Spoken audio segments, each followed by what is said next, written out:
Hello everyone. आज हम देखेंगे हमारे मल्टीपल इंटीग्रल पे बिना लिमिट लगाए किस तरीके से वॉल्यूम, मास, डेंसिटी इस टाइप के क्वेश्चंस को कैसे सॉल्व करते हैं। ट्रिपल इंटीग्रल को, डबल इंटीग्रल को बिना लिमिट लगाए। तो देखते हैं कि ये कैसे सॉल्व होता है। लेते हैं अपना पहला क्वेश्चन। हमारा पहला क्वेश्चन है फाइंड।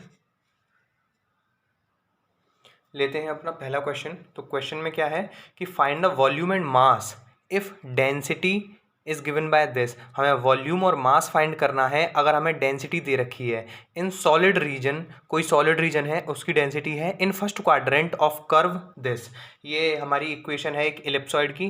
तो एक इलिप्सॉइड बना हुआ है, उस वो एक सॉलिड रीजन के रूप में है। उसकी फर्स्ट क्वाड्रेंट में जो हमें वॉल्यूम और मास कितना होगा वो हमें फाइंड करना है। गिवन है हमें उसकी density as a function of x, y and z. तो देखते हैं इसको कैसे सॉल्व करेंगे बिना लिमिट्स लगाए। हमें पता है कि वॉल्यूम क्या होता है, triple integral v as function of volume d x d y d z, ये हमारा वॉल्यूम होता है। और हमें जो फंक्शन गिवन है वो ये है। इसको हम एक बार और लिख लेंगे यहाँ पर। और हमें फर्स्ट क्वाड्रेंट दिया गया है। फर्स्ट क्वाड्रेंट में हमारा x भी पॉजिटिव होगा, y भी पॉजिटिव होगा और z भी हमारा पॉजिटिव होगा। तो ये हमारे पास दो कंडीशंस हो गई। अब हम क्या करेंगे कि इसमें हम जो डायरेक्टली सॉल्व करने के लिए इसे डिरिचलेट इंटीग्रल के फॉर्म में हम इसे कन्वर्ट करेंगे। डिरिचलेट इंटीग्रल क्या होता है, उसकी फॉर्म क्या होती है, उसके लिए आप हमारी दूसरी वीडियो या तो आई बटन पर क्लिक करके देख सकते हैं या डिस्क्रिप्शन में लिंक दिया है, वहाँ से जाके भी आप उस वीडियो को देख सकते हैं कि डिरिचलेट इंटीग्रल क्या होता है। तो हम करेंगे यहाँ पे कि x square upon a square को u मान लेंगे। हमने इसे क्यों माना है, क्योंकि ये डिरिचलेट इंटीग्रल के फॉर्म के लिए कंडीशन नहीं है। उसमें कंडीशन होती है अगर एक्स वाई जेड के फॉर्म में हमें क्वेश्चन में गिवन है फंक्शन, तो कंडीशन होनी चाहिए थी x plus y plus z is equals to 1। But हमें तो कुछ और ही गिवन है जो कि इसके ये बिल्कुल भी मैच नहीं हो रहे हैं। इसलिए हम इसको, जो हमें कर्व गिवन है, इसको हम इस फॉर्म में ट्रांसफॉर्म करेंगे। उसके लिए अगर हम इसे u मान लें, इसे v मान लें, इसे z मान लें, तो हमारा काम बन जाएगा। तो देखते हैं कि कैसे करते हैं। जब हमने x square upon a square को u माना है, y square upon b square को v माना है और z square upon c square को w माना है, तो यहाँ से dx की वैल्यू कितनी आ जाएगी? dx की वैल्यू आ जाएगी a अपॉन 2 u की पावर -1/2 du, यही आएगी। डिफरेंशियल किया है सिंपली इसका, a स्क्वायर इधर भेजा, फिर स्क्वायर रूट लगाया और डिफरेंशिएट कर दिया। ऐसी dy की वैल्यू निकालेंगे, वो आएगी b अपॉन 2 v की पावर -1/2 dv। और dz की वैल्यू कितनी आएगी? वो आएगी c अपॉन 2 w की पावर -1/2 dw। हमारे पास dx की वैल्यू आ गई, dy की वैल्यू आ गई, dz की वैल्यू आ गई। और हर एक टर्म की भी वैल्यू है। X square upon a square की जगह u, इसकी जगह v और इसकी जगह w। तो हमारे पास कंडीशन क्या बनेगी? u प्लस वी प्लस डब्ल्यू इज इक्वल्स टू 1। यहाँ पे सब्सटीट्यूट कर दिया।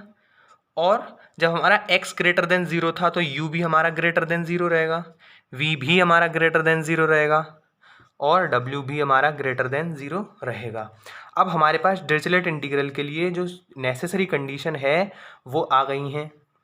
अब इधर हम सब्सटीट्यूट कर देंगे। तो वॉल्यूम को मान लेते हैं v, ट्रिपल इंटीग्रल dx की जगह पे कितना आएगा? a अपॉन 2 u की पावर -1/2 dy की जगह पे b अपॉन 2 v की पावर -1/2, ऐसे ही dz की जगह पे c/2 w की पावर -1/2 du dv dw। अब ये हमारा प्रॉपर डिरिचलेट इंटीग्रल के फॉर्म में आ गया है। क्यों? आपको इसका रीज़न जानना है तो उस वीडियो को जाके ज़रूर देखें, बहुत इंपॉर्टेंट है वो। तो अब इसको आगे सॉल्व करते हैं। अब हमारा यहाँ से a/2 b/2 c/2 तीनों कॉन्स्टेंट्स हैं, तो ये बाहर आ जाएंगे, तो ये बनेगा v is equals to ABC upon 2 into 2 into 2 8 triple integral u की पावर, इसको हम लिख सकते हैं 1/2 माइनस 1, v को लिखेंगे 1/2 माइनस 1, w को भी 1/2 माइनस 1 du dv dw।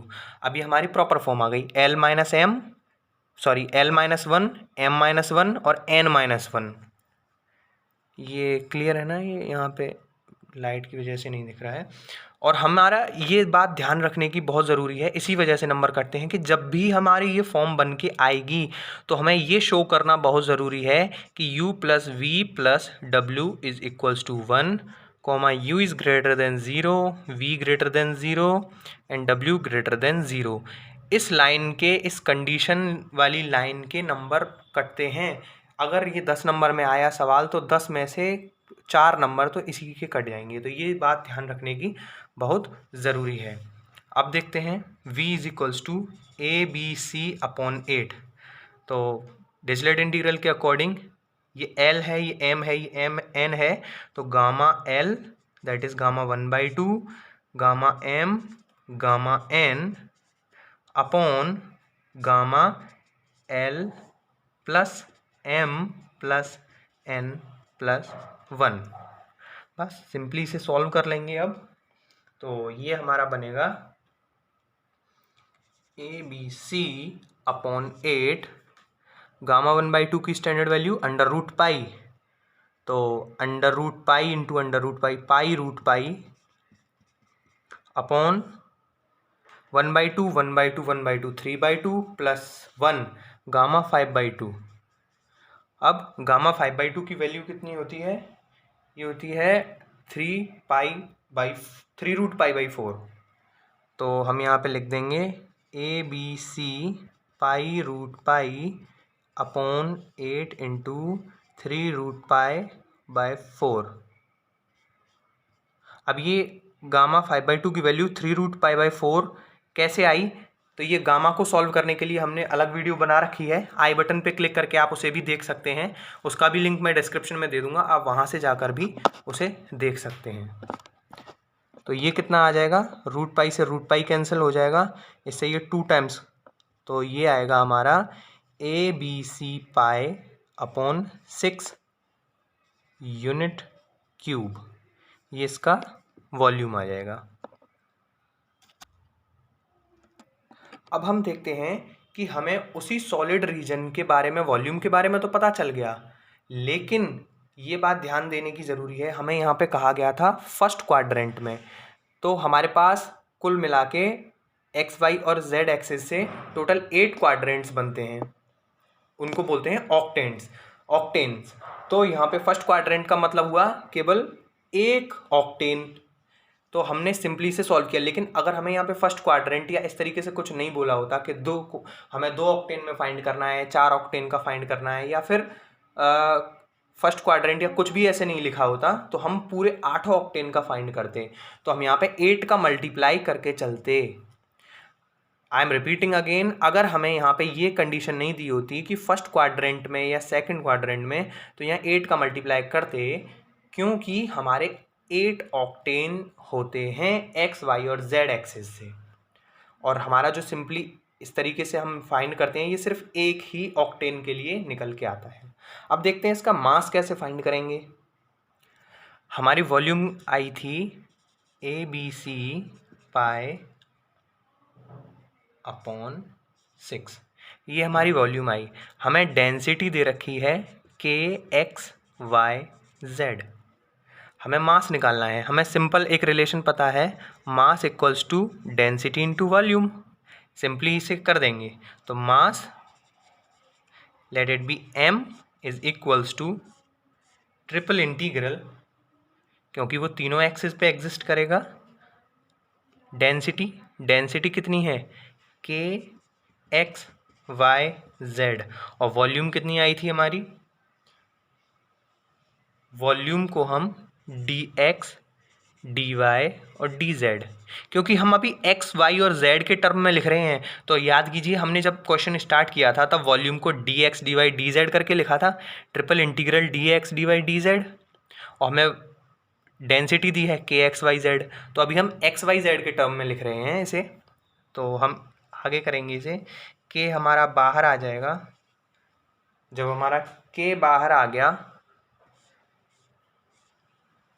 अब हम क्या करेंगे कि x को हमने माना था, हमने एक रिमाइंड कीजिए, x square upon a square को हमने माना था u यहाँ पर। इसी तरीके से इसको v, इसको w माना था। तो यहाँ से x की वैल्यू कितनी आएगी, a रूट यू। सिंपली इसे इधर रख देंगे। तो यहाँ पे a u की पावर 1/2, b v की पावर 1/2, c w की power 1/2। D x d y d z की वैल्यू कितनी आई थी, वो आई थी, डी एक्स की आई थी a/2 u की पावर -1/2, b/2 v की पावर -1/2 इंटू c/2 w की पावर -1/2 du dv dw। पूरा क्वेश्चन को रिलेटेड है आपस में, जहाँ से हमने स्टार्ट किया था वो सारी वैल्यूज़ लास्ट तक चलेंगी। तो अब हम इसे सिंप्लीफाई करेंगे। तो ये ए बी सी और सी, ये ए स्क्वायर के है, बी स्क्वायर सी स्क्वायर, 2 और 2 अपॉन 8, ये तो आ जाएगा बाहर, कांस्टेंट टर्म है इसलिए। ट्रिपल इंटीग्रल u की पावर 1/2 और -1/2, दैट विल बी 0। तो इसको हम लिख सकते हैं l-1 के फॉर्म में 1-1। इसी तरीके से v की 1-1 और w के लिए भी 1-1, du dv dw। अब हमारे पास सिंपलेस्ट फॉर्म बन चुकी है डिरिचलेट इंटीग्रल की। और यहाँ पे मैंने बताया था आपको पहले भी कि कंडीशन लिखनी ज़रूरी है, इस तरीके की फॉर्म बन जाए कि u + v + w = 1, u > 0, v > 0 and w > 0। अब इसमें हम डायरेक्टली अपना फॉर्मूला अप्लाई कर देंगे डिरिचलेट इंटीग्रल का। तो ये हमारा मास कितना आएगा, k times a square b square c square upon 8, ये कांस्टेंट है। और ये हमारे डायरेक्टली फॉर्मूले में रखेंगे तो ये आएगा गामा 1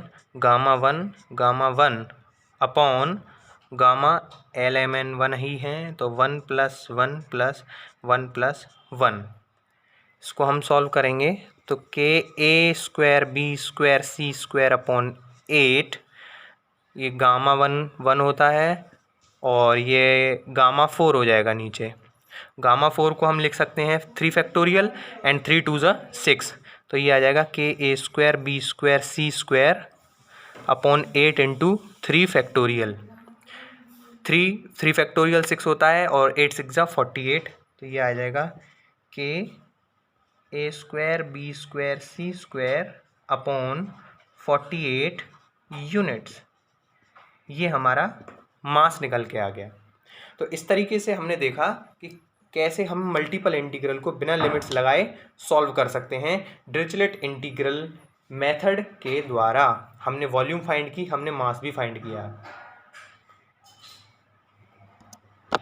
वीडियो अच्छी लगी हो तो लाइक, शेयर और कमेंट कीजिएगा। चैनल को सब्सक्राइब करके बेल आइकन दबाइएगा। Thank you.